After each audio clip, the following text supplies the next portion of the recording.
Welcome to the class of business studies. The topic for today's session is fixed capital.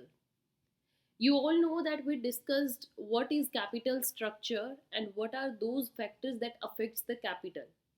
Now my dear students, जो हमारी capital होती है that is of two types, fixed one and the working capital. Okay? और आज का जो हमारा session होगा वो कम्प्लीटली बेस्ड है फिक्स्ड कैपिटल पे. आज हम समझेंगे कि फिक्स्ड कैपिटल क्या होती है, that is its concept, and what are those factors that affect the decision of fixed capital. Means ऐसे कौन से फैक्टर्स हैं जिससे हमें ये पता चलेगा कि हमें फिक्स्ड कैपिटल ज़्यादा चाहिए या कम चाहिए. So this session will be based on fixed capital, and in another next session we will discuss all about working capital. So let's start today's topic. First of all understand करें कि fixed capital क्या होती है. और fixed capital से पहले आपको पता होना चाहिए कि फिक्स्ड एसेट्स क्या होते हैं. Right my dear students. So fixed assets के बारे में I think all of you are aware.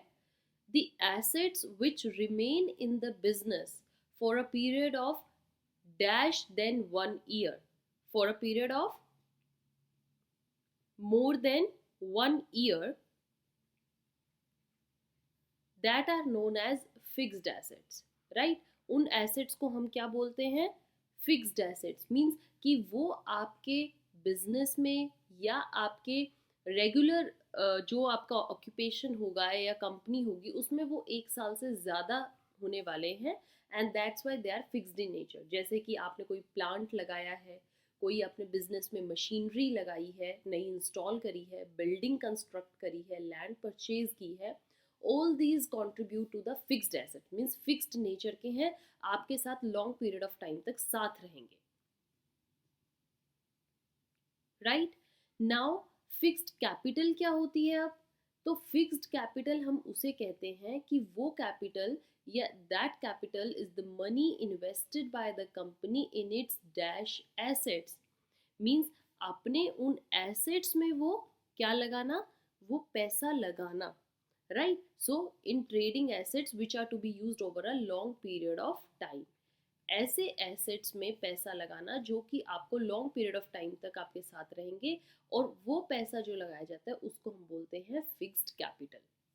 अब fixed capital का आपको मीनिंग अच्छे से क्लियर हुआ.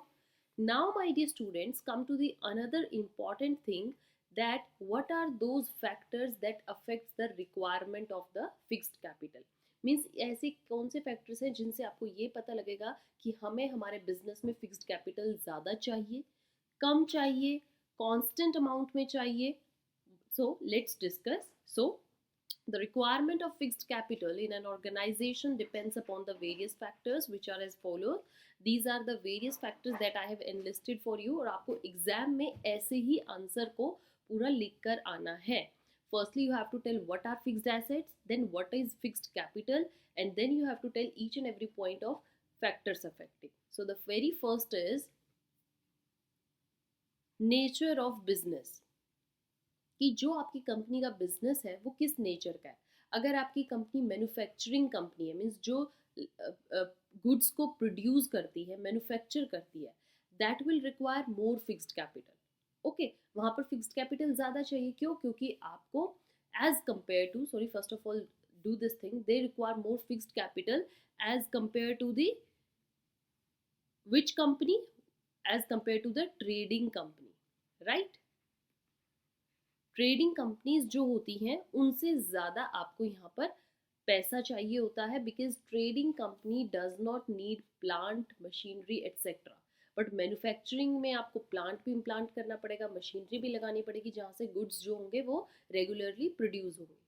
Coming to the next thing, that is scale of operation. अब इसको अच्छे से समझना है. Scale of operation tells like company which is operating at a large scale, जहाँ पर जो कंस्ट्रक्शन है या मैन्युफैक्चरिंग है या गुड्स जो प्रोड्यूस हो रहे हैं वो लार्ज स्केल पर हो रहे हैं. that will obviously require more fixed capital, like they will need for machinery, for other assets. right? coming to the third point regarding technique of production. आपकी कंपनी में टेक्निक कैसी यूज हो रही है, टेक्नोलॉजी कैसी यूज हो रही है. the companies that use capital intensive technique, means जहाँ पर लेबर कम है बट कैपिटल ज़्यादा यूज हो रही, capital in the form of like machinery है, आपने टेक्नोलॉजी ज़्यादा लगा रखी है, सारा काम कंप्यूटर्स पर हो रहा है, okay, instead of human resources you are much dependent on technical resources, then that will require more fixed capital. why? because आपको कंप्यूटर्स खरीदने में ज़्यादा पैसा चाहिएगा, उनको इंस्टॉल करने में, मशीनरी लगाने में, एक इलेक्ट्रिकल पूरा सिस्टम इम्प्लांट करने में, that will require more fixed capital. However, the companies that use dash intensive technique, that use labor intensive, जहाँ पर labor है, they will require obviously the less capital. Okay, my dear students. Then the next is growth prospectus, कि किस company का growth prospects ज़्यादा है. The company that are aiming at expanding their business, जो future में आगे बढ़ना चाह रही हैं या अपने बिजनेस को और ज़्यादा एक्सपेंड करना चाह रही हैं, and having higher growth plans, जिनके प्लान्स बहुत ज़्यादा हाई हैं कि हमें नेक्स्ट ईयर या आगे हमें अपनी कंपनी के लिए एक सब्सिडरी कंपनी खोलनी पड़ेगी या ब्रांचेज ओपन करनी पड़ेगी, हमें नई मशीनरी लानी पड़ेगी, that will require more fixed capital, okay, because now they are growing, they want to grow for expansion of their business. Then is technology upgradation. Technology upgradation कहता है कि आपकी कंपनी में जो रेगुलरली टेक्नोलॉजी है वो क्या अपग्रेडेड वर्जन में यूज़ कर रहे हो. अगर आप ऑब्सोलीट ही पुरानी ही टेक्नोलॉजी को कॉन्स्टेंटली यूज़ कर रहे हो, उसमें तो आपको कोई न्यू अपग्रेड्स नहीं चाहिए, उसमें आपको कोई पैसा लगाने की ज़रूरत नहीं है, आप नहीं चाहते कोई चेंजेस लाना. बट कुछ बिजनेसमैन ऐसे भी हैं, those who want to face the competition, और आज के टाइम में अगर आपको कंपटीशन फेस करना है then you have to regularly improve yourself, you have to regularly upgrade yourself. अगर आप पुरानी टेक्नोलॉजी को यूज़ करते रहोगे तो आप बहुत पीछे रह जाओगे. Therefore the industries where technology upgradation is fast, जहाँ पर रेगुलरली टेक्नोलॉजी अपग्रेड हो रही है, that will require more fixed capital. Why? क्योंकि उनको न्यू टेक्नोलॉजीज जो भी इन्वेंट हो रही हैं, firm has to dash, firm को वो क्या करनी पड़ेंगी, परचेज करनी पड़ेंगी. They will have to purchase और replace their old machinery. So here यहाँ पर परचेज करनी पड़ेंगी न्यू प्लांट, न्यू मशीनरी, जो भी नई टेक्निकल चीज़ें आ रही हैं. ओके, रेगुलरली बहुत इंप्रूवमेंट हो रही है, right my dear students. The last is diversification. Diversification, अगर एक कंपनी, सपोज कीजिए, आप एग्जांपल लीजिए कि एक ही तरीके का प्रोडक्ट प्रोड्यूस कर रही है, एक ही तरीके का, तो वहाँ पर क्या होगा, उनको सेम प्रोडक्ट बनाना है, उसमें कोई ज़रूरत नहीं नई मशीनरी लाने की, नई तरीके के रॉ मटेरियल्स खरीदने की, या नई तरीके के अलग अलग प्रोजेक्ट्स यूज़ करने की. बट अगर एक कंपनी डाइवर्सिफिकेशन कर रही है, अलग अलग प्रोडक्ट्स अलग अलग तरीके से निकाल रही है, सपोज कीजिए होममेड प्रोडक्ट्स आ रहे हैं, बिजनेस के लिए प्रोडक्ट्स आ रहे हैं, स्कूल गोइंग स्टूडेंट्स के लिए अलग है, कॉलेज स्टूडेंट्स के लिए अलग है, एल्डर लोगों के लिए अलग है, तो उससे क्या होगा, उनके प्रोडक्ट में डाइवर्सिफिकेशन है, वेरिएशंस है. So what it says, the companies which are planning to diversify, जो चेंजेस लाना चाहती हैं, रिक्वायर मोर फिक्स्ड कैपिटल. उन्हें फिक्स्ड कैपिटल में की ज़्यादा ज़रूरत होती है, because they need more products, उनको ज़्यादा प्रोडक्ट प्रोड्यूस करने पड़ेंगे, right? So here it is diversification, technology upgradation, growth prospects, technique of production.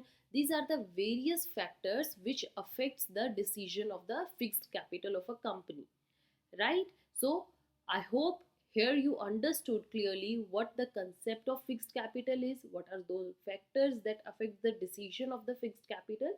With this session is over, and I hope you get a lot of information. In next session we will completely discuss about working capital. Okay, working capital क्या होती है और ऐसे कौन से factors हैं जो working capital को अफेक्ट करते हैं. So stay tuned and be continue in your studies. Till then have